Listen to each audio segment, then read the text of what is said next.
तो guys welcome to daily football madness. और बुरे हालात चल रहे हैं बार्सिलोना के as far as financials are concerned, क्योंकि भाई डेनी ओल्मो की रजिस्ट्रेशन का पाओ विक्टर का इशू बना हुआ है। और एज पर लेटेस्ट न्यूज मतलब यार थोड़ी सी एम्बेरसमेंट अब मुझे होने लगी है कि बार्सिलोना वीआईपी सीट्स 100 मिलियन के अंदर सेल कर रहा है उनके rights to register Dani Olmo and Pau Victor. Oh my god! और फिर बीच में सिचुएशन चल रही है कि बार्सा सोच रहा है कि भाई पाओ विक्टर को रजिस्टर करें, डेनी ओल्मो को करें या फिर राहो के कॉन्ट्रैक्ट एक्सटेंड करें या गावी और पेड्री के जो कॉन्ट्रैक्ट हैं वो एक्सटेंड करें। तो दिस इज प्लेन एम्बैरेसिंग। मतलब भाई आप राहो को अभी छोड़ें, पेड्री को छोड़ें, गावी को छोड़ें, दुनिया हंसेगी भाई। डेनी ओल्मो की सिचुएशन के ऊपर दुनिया हंसेगी। अगर आपने उसको रजिस्टर नहीं किया 31 तक तो he will be free. You will not be able to play him. और बाकी क्लब्स जो हैं वो फ्री के अंदर एक प्लेयर ले जाएंगे। This this just can not happen. और मैं आप लोगों को बोलता रहा हूं पूरे समर के अंदर कि निको की सिचुएशन के अंदर निको को गालियां देते रहे हैं लोग और लपोटा लपोटा करते रहे। मैं आपको शुरू दिन से ये बात बोल रहा हूं कि अगर आप न्यूज को पूरी तरह से एनालिसिस करें, जितनी भी ऑथेंटिक सोर्सेज से न्यूज आ रही हैं, और उसका जो अगर मोरल ऑफ द स्टोरी निकालने वो ये निकलता है कि बारसा के पास ऑफर थी नहीं। वो जो मेसी के टाइम से मैं आपको सिचुएशन एक्सप्लेन कर रहा हूँ, सेम सिचुएशन थी निको वाले केस के अंदर भी। Nothing on the table. निको के उसके पास, निको विलियम्स के पास 30 क्लब से एक बंपर कॉन्ट्रैक्ट था 350K का, जो कि रिपोर्ट होता है। सिमिलर सिचुएशन नहीं थी डेनी ओल्मो की। तो निको विलियम रिस्क नहीं लेना चाहते जब इतना बंपर कॉन्ट्रैक्ट उनको ओपनली दे रहे हैं। उनको पता था कि बारसा मुझे दे नहीं रही कॉन्ट्रैक्ट, बारसा कोई ऑफर नहीं मुझे दे रही, सिर्फ वर्बली दे रही है। तो अगर मैं साइन कर भी लेता हूं दोबारा एथलेटिक क्लब के साथ, तो वापस आएगी बार्सिलोना मेरे पास। तो उस टाइम मैं आपको बोलता रहा हूं कि निको विलियम्स ने बिल्कुल ठीक किया। बारसा के पास कोई ऑफर नहीं थी। सारी झूठ कहानी है कि बारसा डेनी ओल्मो को ही साइन करना चाहती थी और वही प्रायोरिटी साइनिंग थे। कभी भी नहीं थे, निको विलियम्स थे प्रायोरिटी साइनिंग।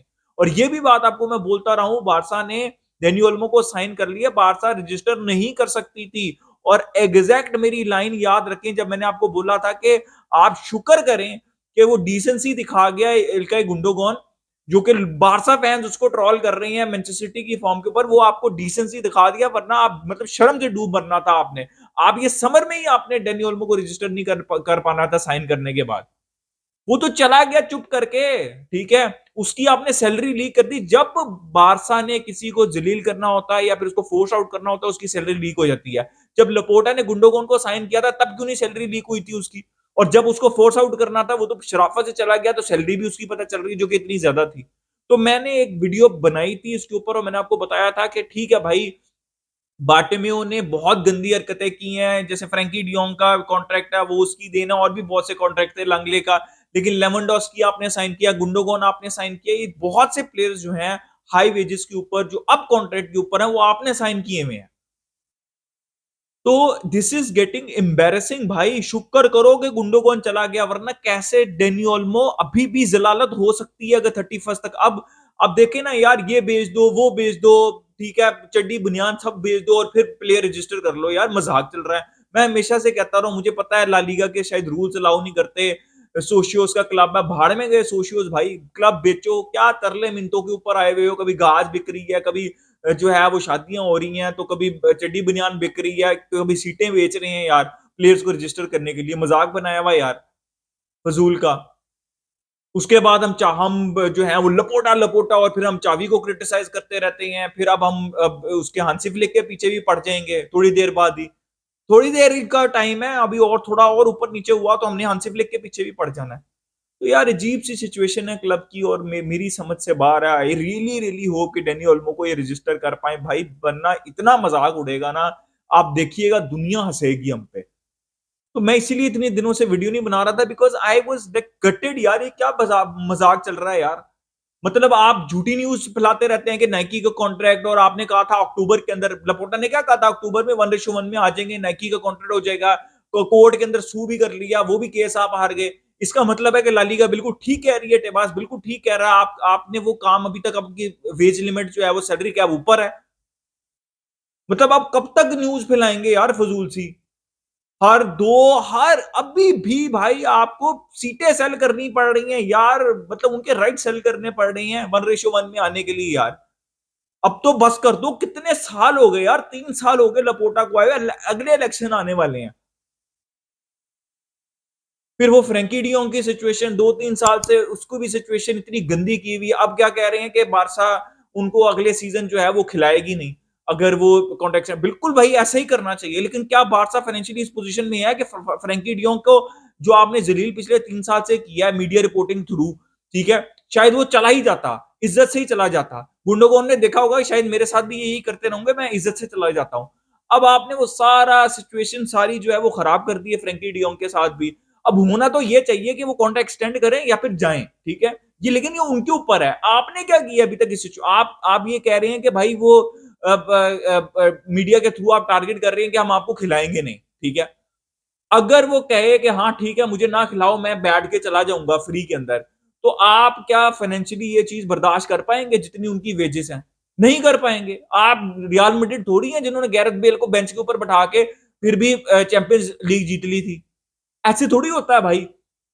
और भाई फ्रैंकी डियोंग को भी बस डिसाइड कर लेना चाहिए भाई कि उसको रहना है या नहीं रहना।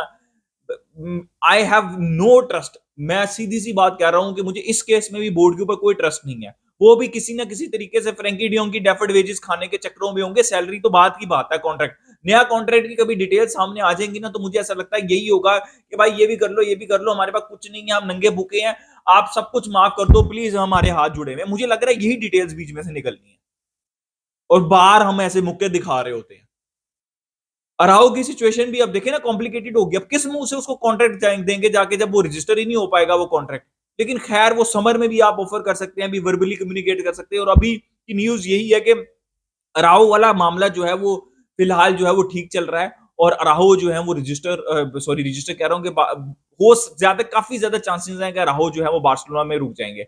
लेकिन यार डेनी ओल्मो की सिचुएशन, फ्रैंकी की situation, this is absolutely absurd. फिर न्यूज आ रही है कि जोनाथन डेविड बारसा इंटरेस्टेड नहीं है अभी। पता नहीं भाई बारसा ये कौन सी न्यूज है क्या है, अब नहीं होगी इंटरेस्टेड बार्सिलोना।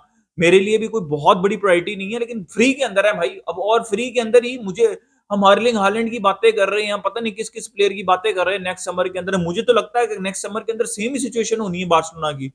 वो हमने वो कॉन्ट्रैक्ट साइन किया जो कि भाई हिस्ट्री में बड़ा सबसे बड़ा कॉन्ट्रैक्ट था, और उसके बाद क्या फुदू मिला आपको? कुछ भी नहीं मिला आपको उसके एंड के ऊपर। क्या मिला आपको बताएं मुझे? उस वो दुनिया का सबसे बड़ा कॉन्ट्रैक्ट 1:1 में फिर आप नहीं है। अजीब यार मजाक चल रहा है। और जोनाथन डेविड की न्यूज आ रही है कि बारसा समर के अंदर देख लेना, जोनाथन डेविड क्या गोडवेट को आप वापस तरले मिनते करके ले आएंगे फ्री में, आ जाओ, ये चल रहा होगा। फिर रैशवर्ड की न्यूज आ रही है, कंसेलो को वापस लाने की न्यूज आ रही थी अभी पिछले दिनों। भाई रैशवर्ड सीरियसली?